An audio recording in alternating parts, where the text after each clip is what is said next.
আজকে বানাচ্ছি শীতের দিনের চটজলদি প্লাস পুষ্টিকর একটা স্যান্ডউইচ।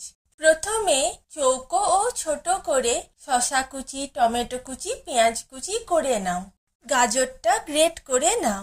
এবার সব সবজিগুলো নুন, গোলমরিচ, টমেটো সস দিয়ে ভালো করে মিক্স করে নাও।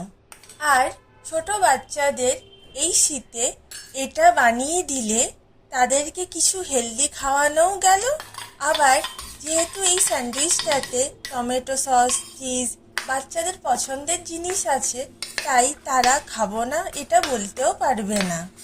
আর যারা ডায়েটিং করো তারা মাল্টিগ্রেন ব্রেড বা ব্রাউন ব্রেড দিয়ে এই স্যান্ডউইচটা বানিয়ে খেতে পারো। টমেটো সস আর চিজটা বাদ দিতে হবে। তারপর পাউরুটির ওপর একটা চিজের স্লাইস, তার ওপর মিক্সচারটা দাও। যদি বাড়িতে চিজ স্লাইস না থাকে, শুধুমাত্র এই মিক্সচারটা দিয়ে পাউরুটি খেয়েও দেখবে, তাতেও বেশ ভালো লাগবে। শীত এলেই বেশিরভাগ দিন টিফিনে এই স্যান্ডউইচটা থাকে। তোমরাও বাড়িতে বানিয়ে খেও। এই শীতে যখনই ঘুম থেকে উঠতে দেরি হয়ে যায়, তখনই মা এইটা আমাকে বানিয়ে দেয়। আমার ও মায়ের ছোট্ট চ্যানেল কি করি আজে তোমাদের সবাইকে স্বাগত জানাই। Thank you to all of my viewers.